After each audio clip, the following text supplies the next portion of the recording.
কাকে টিকিট দিবেন, উনি কাকে টিকিট দিয়ে জেতান ওনার দায়িত্বটা থাকবে। একেবারে চ্যালেঞ্জ ছুড়ে দিলেন তাপসী মণ্ডল, চ্যালেঞ্জ ছুড়ে দিলেন শুভেন্দু অধিকারীর বিরুদ্ধে। মূলত শুভেন্দু অধিকারী এবং অভিজিৎ গাঙ্গুলি সাংসদ, তাকে সামনে রেখে সংগঠনে বিভাজন করছেন শুভেন্দু অধিকারী। 2026-এর বিধানসভা নির্বাচনের আগে নিঃসন্দেহে শুভেন্দু অধিকারীর খাস তালুক বলে পরিচিত পূর্ব মেদিনীপুরে সেখানে বিজেপির সংগঠনে ভাঙন, বিজেপির বিধায়ক যোগ দিলেন তৃণমূল কংগ্রেসে। নিঃসন্দেহে তাৎপর্যপূর্ণ ঘটনা বলেই মানছে রাজনৈতিক মহল। ক্যামেরায় দীপঙ্কর দাশগুপ্তর সঙ্গে সৌরভ গুহ, TV9 বাংলা, কলকাতা। এই মুহূর্তের বড় খবর, শুভেন্দুর জেলায় বিজেপিতে বড় ভাঙন। বিজেপি ছেড়ে তৃণমূলে হলদিয়ার বিজেপি বিধায়ক তাপসী মণ্ডল। তৃণমূলের সাধারণ সম্পাদক তন্ময় ঘোষের গাড়িতে তাপসী মণ্ডলকে আজ উঠতে দেখা যায়। আজই তৃণমূলে যোগ দিতে চলে যান সরাসরি তিনি তৃণমূল ভবনে। 2020-তে শুভেন্দু অধিকারীর হাত ধরে সিপিএম থেকে বিজেপিতে যোগদান করে তাপসী। 2024-এর লোকসভা ভোটের পর থেকে শুভেন্দুর সঙ্গে দূরত্ব ক্রমশই বাড়তে থাকে।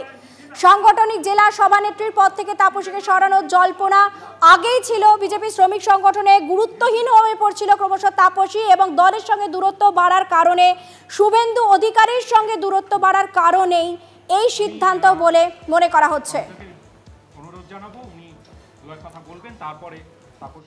13 বছরে মমতা বন্দ্যোপাধ্যায় আজকে বাংলাকে এগিয়ে নিয়ে চলেছেন। তাই আজকে সর্বক্ষেত্রেই বাংলা প্রথম স্থান দখল করছে। তাই একজন মানুষের সেবক হিসেবে তাপসী মণ্ডল তিনি চিন্তা করেছেন, যদি মানুষের পাশে থেকে মানুষকে কাজ করতে হয়, মানুষকে এগিয়ে নিয়ে যেতে হয়, তাহলে মমতা ব্যানার্জির আদর্শ অনুপ্রাণিত হয়ে তার কর্মযজ্ঞেই সামিল হতে হবে। তাই তিনি আজকে আমাদের তৃণমূল কংগ্রেসে তিনি যোগদান করলেন। তৃণমূল ভবনে অরূপ বিশ্বাসের হাত ধরে আজ তৃণমূল কংগ্রেসে যোগদান করলেন তাপসী মণ্ডল, বিজেপি বিধায়ক। এবং এই যোগদানের পর এক্সক্লুসিভলি TV9 বাংলাকে সাক্ষাৎকারে কি বলছেন তিনি আপনাদের শোনাই।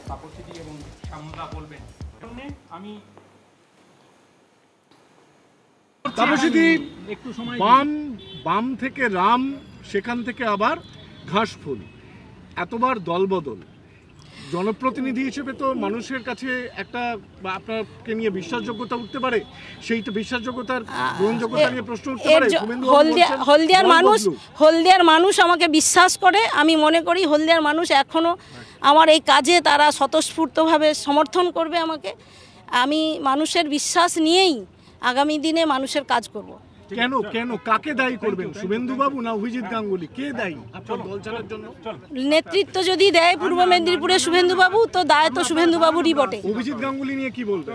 অভিজিৎ গাঙ্গুলি বাইরে থেকে প্রথমে এসছেন, হলদিয়া সম্পর্কে কিছু জানেন না। ওনাকে যা বলানো হচ্ছে উনি তাই বলছেন।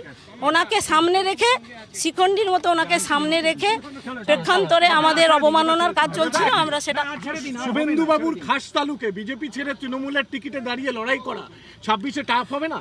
হলদিয়াতে শুভেন্দু বাবু যখন তৃণমূলের একদম মধ্যগগনে ছিল, তৃণমূলের নেতা ছিলেন, তখনও হলদিয়াতে শুভেন্দুবাবু জিততে পারেননি।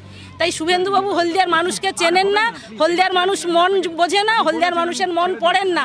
আমি হলদিয়া আজ সেটা আমি বুঝে নেব। উনি এখন দেখুক কাকে টিকিট দিবেন, উনি কাকে টিকিট দিয়ে জেতান ওনার দায়িত্বটা থাকবে।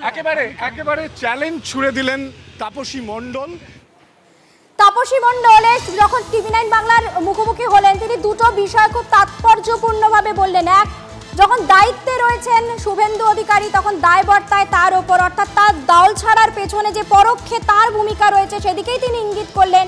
আর অভিজিৎ গঙ্গোপাধ্যায় সম্পর্কেও কিন্তু তিনি খুব তাৎপর্যপূর্ণ একটি মন্তব্য করলেন। তিনি বললেন যে তাকে শিখণ্ডী রেখে দল অনেকগুলো কাজ করছেন, তিনি হলদিয়ার রাজনৈতিক নেচার জানেন না, যার জন্য তিনি কাজগুলো করছেন।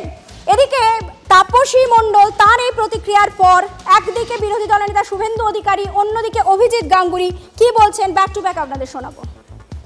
এক মাস আগে যখন ভারতীয় জনতা পার্টির জাতীয় নেতারা একটা সার্কুলার দেন, যেহেতু পশ্চিমবঙ্গ নির্বাচনের বছর, কোনো বিধায়ক জেলা সভাপতি হতে পারবেন না, এই বার্তা পাওয়ার পরের দিনই তিনি তার দেওয়ালে থাকা পদ্মফুল পুছে দিয়েছিলেন। অতএব এটা আমাদের কাছে নতুন নয়। আমরা উই নো ইট, উনার জেলা সভাপতির পদ থাকবে না, তাই তিনি ওই গোল গোল করে বলবেন। সুব্রত বক্সির মাধ্যমে কথা বলেছেন, আমরা we know it very well.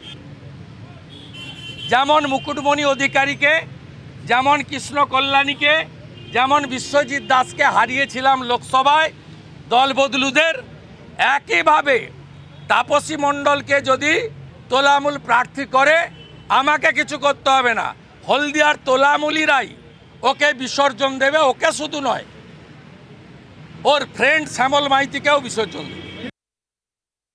চলে গেলেন একটা জঞ্জালের ভ্যাটে গিয়ে পড়লো, এতে কার কি এসে যাবে। তর্কাতর্কি তো হয়েছিল, আমি আমার চেম্বার থেকে বার করে দিয়েছি। কোনো দুর্নীতিগ্রস্ত মানুষের সঙ্গে মানুষের লেকচার শুনতে আমি রাজি নেই।